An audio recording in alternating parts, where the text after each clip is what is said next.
This current Gilas team is a totally different team compared sa mga nakasanayan na natin noon na napakaliit ang mga guards and forwards.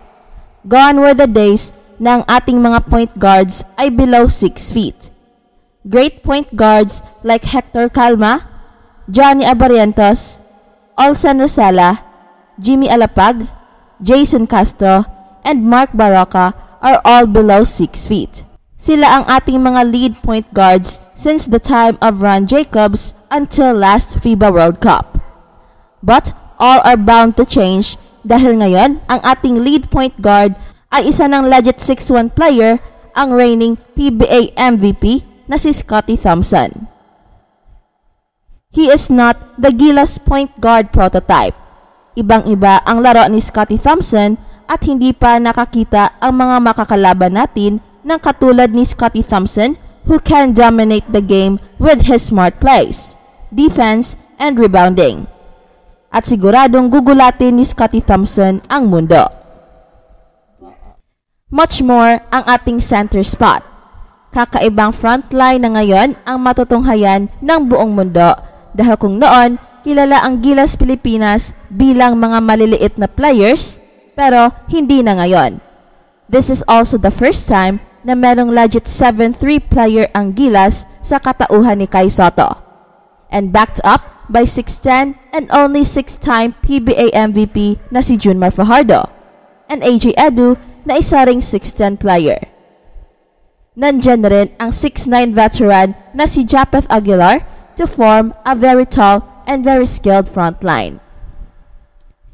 The last but not the least ay ang presence ng isang legit NBA starter sa Gilas na ito rin ang unang pagkakataon sa FIBA World Cup na merong isang NBA player na maglalaro sa Gilas. And the best thing about it ay isang tunay na Pinoy si Jordan Clarkson, kaya mas lalong kahangahangang panoorin ang ating team dahil lahat ay mga Pinoy. Kahit classified by FIBA si Jordan Clarkson as a naturalized player.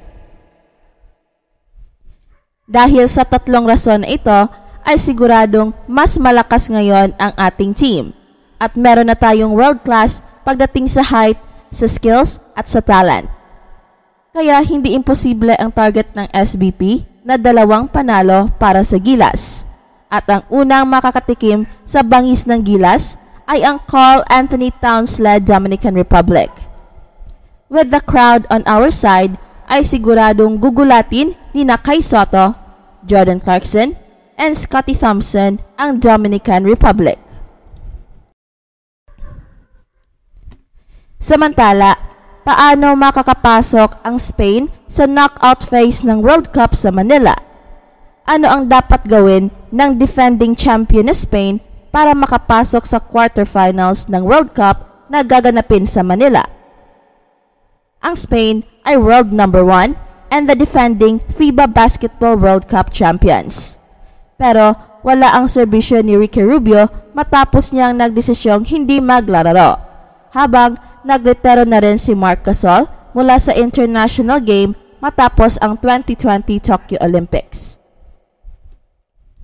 Gayunpaman, nais pa ring maglabas ng competitive na team ang Spain sa pamumuno ng matagal ng national player na si Rudy Fernandez, ang magkapatid na sina Juancho and Willie Hernan Gomez, and NBA player na si Santi Aldama, ang mga kilalang member ng team sa kanilang mahabang lineup.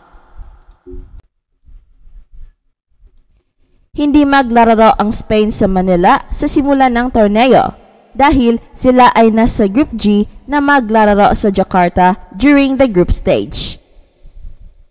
So, how's the road of Spain to the Philippines? Ang schedule ng Spain ay magpapaharap sa Ivory Coast sa August 26, Brazil sa August 28, and Iran sa August 30 sa Indonesia Arena sa Jakarta. Curiously, natalo ang Spain ng Brazil sa kanilang mga laban sa 2012 and 2016 Olympics na kung saan sila ay nagkamit ng silver and bronze respectively, kaya't ang pagkatalo ay hindi malayong mangyari. Gayunpaman, sapat na ang 2 panalo ng Spain sa group stage para makalusot sila sa susunod na round. Kung sakaling ang Espanya ay magtagumpay na makapasok sa ikalawang round, ito ay magkakaroon ng pagkakataon na makipagtuos sa mga laban mula sa iba't ibang mga grupo. Makakasama nito ang isa pang koponan mula sa Group G, kung saan sila ay nagmula, at ang dalawang nangungunang koponan mula sa Group H. Sa Group H, matatagpuan ang malalakas na koponan katulad ng France, Canada, Latvia, and Lebanon na nagdadala ng kanilang sariling galing at kakayahan sa larangan ng basketball. Sa pagkakaroon ng bago at mas mataas na antas ng competition, inaasahan na ang ikalawang round ay malaking hamon ito para sa Spain. Ang mga makakalaban ng teams ay ang France na nangunguna sa rank bilang number 5 sa buong mundo, na may napakagaling na player na si Rudy Gobert. Kasama rin dito ang Canada na may malalim na bench ng mga NBA players tulad ni Jamal Murray and Shai Gilgeous-Alexander sa kanilang pinalawakang lineup. Tinitingnan ang mga koponang ito bilang mga posibleng balakid sa pag-angat ng Spain para makuha ang sunod-sunod na titulo. At ang magiging resulta ng ikalawang round ay magtatakda kung aling mga bansa ang makakasama sa quarterfinals, ang bahagi ng torneo kung saan ang laban ay magiging mas matindi at may mas mataas na agwat sa pagitan ng mga koponan. Isang hakbang na malapit na sa pagkamit ng parangal at sa paglalaro sa Manila, siguradong mas magiging makulay at puno ng tensyon ang FIBA Basketball World Cup. Kung ang Spain ay makakapasok sa ikalawang round, ito ay makakasama pa ng isa pang koponan mula sa Group G, pati na rin ang mga nangungunang dalawang koponan mula sa Group H, kung saan kasama ang France, Canada, Latvia, and Lebanon upang bumuo ng Group L. Inaasahan na magiging hamon ang ikalawang round na may kasamang France, ranked number 5 sa buong mundo at pinamumunuan ni Rudy Gobert, at ang Canada na may kasamang mga NBA players na sina Jamal Murray and Shai Gilgeous-Alexander sa kanilang malawakang lineup, na itinuturing na posibleng hadlang sa pangarap ng Spain na magtamo ng sunod-sunod na titulo. Ang dalawang nangungunang bansa sa Group L ay makakapasok sa quarterfinals. Ang simula ng knockout phase na ngayon ay lalaroin sa Manila.